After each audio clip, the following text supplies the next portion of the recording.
I think by seeing things happening here, by speaking to people, we as experts in the mission get a much better idea of the situation, and we are much better a place to talk about this to other people in the Netherlands. In fact, my expectations were that I would come back in a very depressed state, because even from very little knowledge on what's going on, you don't see many possibilities to improve the situation, and you're looking at a very depressing situation.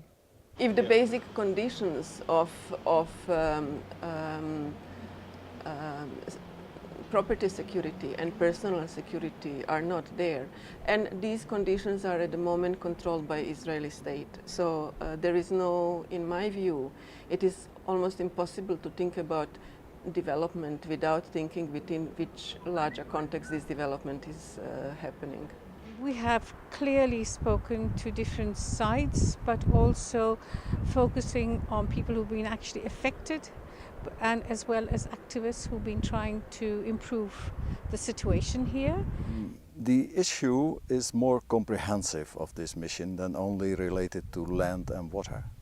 The political issue is on the table, the human rights are on the table. So to look at it from another perspective, a broader perspective, was very interesting.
المستوطن بيروح على البيت، في كل زاوية في الحمام في الجنينة في عنده سويتش، عنده مية بيفتح وعنده مية يستعملها.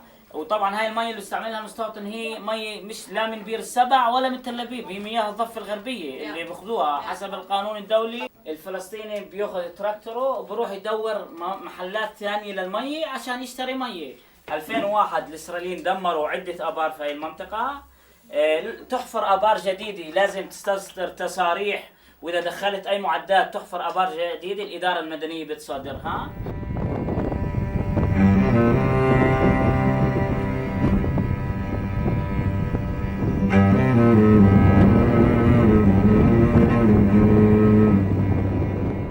احنا كثير قعدنا مع مؤسسات، كثير قعدنا مع يعني ألمان، فرنسيين، إيطاليين، أمريكان، ولكن يعني كلها تروح أحاديث مهب الريح. يعني إسرائيل هسه المستوطنة فيها كل المقومات. فيها نقاط أمنية، فيها اقتصاد زراعي. There are security points in settlements. There's agricultural economy. There is water. من مياه، من مدارس، من بنية تحتية كاملة. Infrastructure, everything, and water. احنا الفلسطينيين شعب مستهدف، شعب وأرض ومياه وجو وكل شيء من الإسرائيليين. خلاصة الكلام، وفي إباحية للإسرائيليين يسووا ما شاءوا. الوقت المزارع مش لاقي ميه المزروعه تحت تموت ويتفرج عليها. بالتالي هو يعني كمان هذا مثير يعني أثر على الناس صارت تعيش حالة نفسية صعبة حتى يعني المية لما تطلع المزارع خايف يعني. بالمدة الأخيرة احنا كنا أول في فزعة من الدول الأوروبية والدول الغربية والدول الشرقية والدول العربية في حال ما كنا احنا محتلين، يعني ما كان في عندنا احنا دولة. نعم. مع الأسف في نظر العالم إنه إحنا صرنا دولة، فصار في إباحية، يعني الدولة فكروا إنه عندنا إحنا طيران ودبابات وأسلحة وغيره، فصرنا مستهدفين أكثر. هذا مع كل أسف.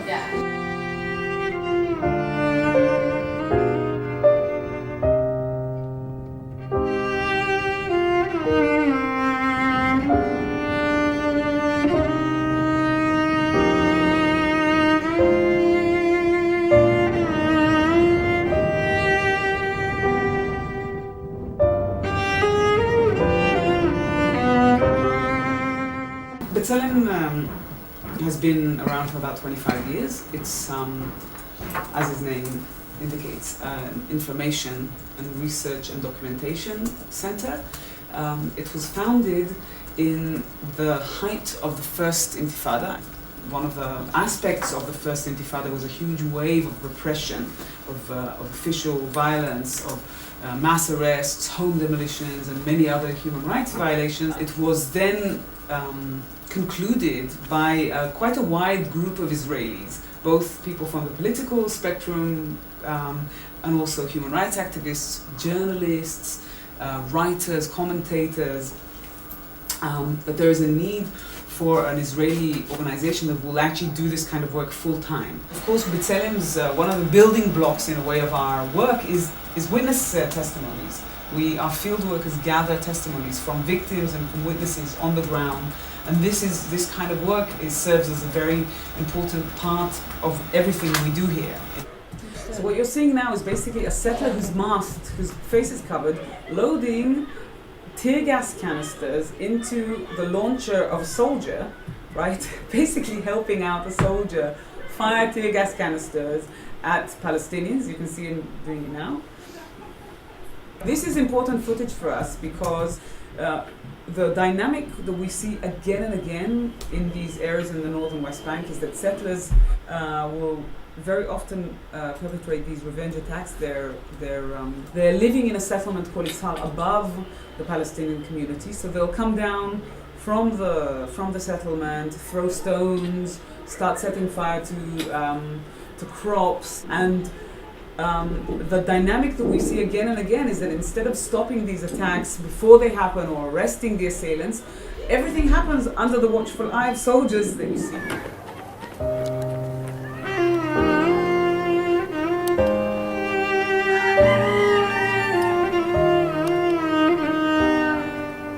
هاي الجيش واقفة وفوقها.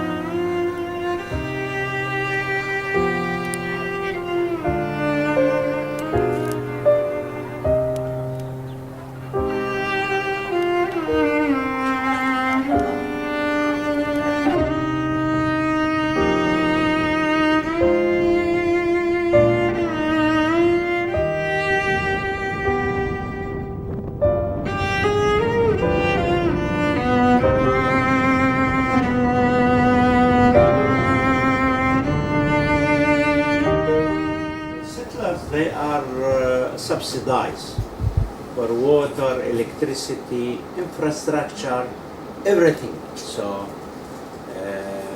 we can't compete with the settlers, you know. One of the serious problems we are facing here is really the Israeli wells that was drilled along the mountain ridge or mountain edge of the valley from the western side. These wells are of course deep, and they are tapping the very best areas that is used to recharge the aquifer, which is shallow, and therefore supply either the springs or the shallow wells that Palestinians are using. If we are talking about the water, we are using here around maybe 30 to 40 million cubic of water. They are using around 150 million cubic of water.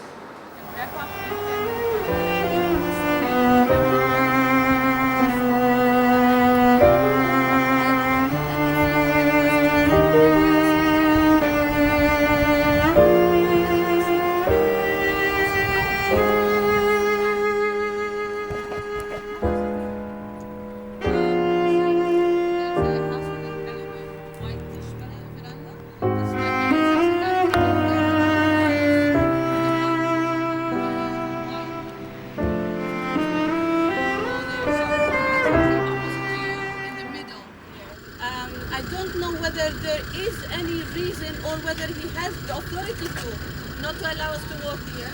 But he doesn't want us to work here. And he has the weapons, so we have to abide. There is no reason. أعطيني السبب. بدهم يعرفوا السبب. بس أعطيني السبب ممنوع. Do you speak English? هاي المستوطنات بتسيطر بشكل مباشر على 33% من مساحة محافظة بيت لحم. عندنا جدار الفصل العنصري بعد اكتماله راح يكون طوله في مدينة بيت لحم 87 كيلومتر. طبعا هو الآن عزل مدينة القدس بالكامل عن المحافظة وعزل معظم أراضي السكان في مدينة بيت لحم وبيت صحور وبيت جالة خلف الجدار. This kilo settlement will be expanded to make like a horseshoe, like a U-turn, with a new settlement which will be built near Beit Jala and Walaj. And it's supposed to have about 50,000 inhabitants. So if they make this horseshoe with settlements, they can block totally the western side of Bethlehem.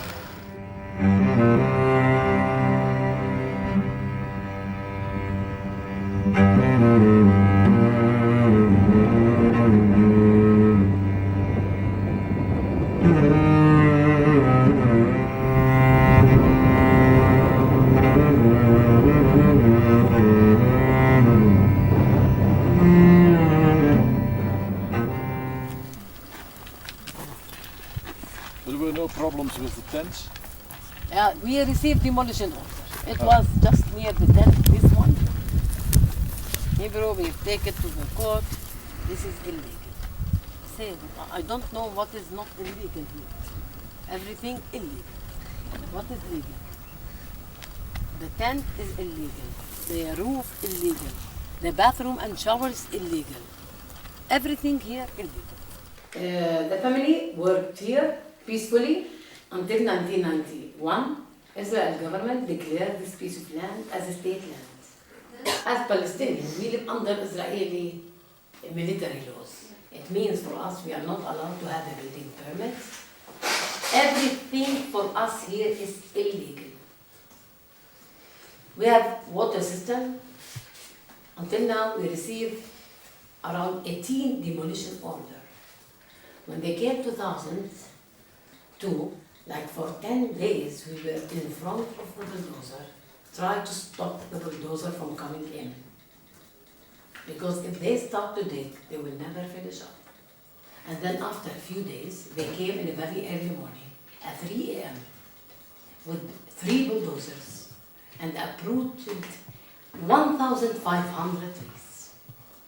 In the time of the harvest, what kind of democratic state is that? They just come with an order from the government and destroy everything.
Have to see it on the ground to get a better understanding what's really going on.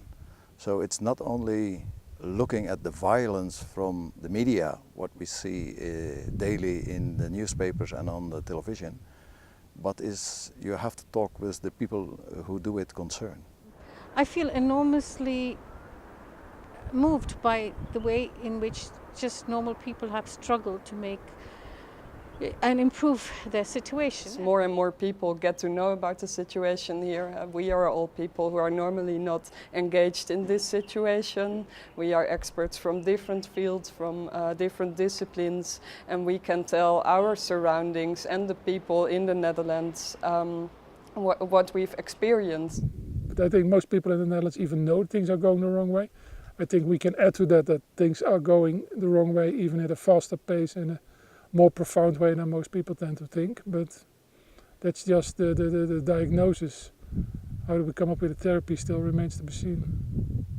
Regardless of whom we spoke with, whether it was an Israeli NGO or Dutch Palestinian or only Palestinian NGO or the farmers, how deep their understanding is that without resolving the possibility of Palestinians to be masters in their own house, the little input into getting more kind of numbers of goat or sheep or investing in economic development will not achieve much for people there.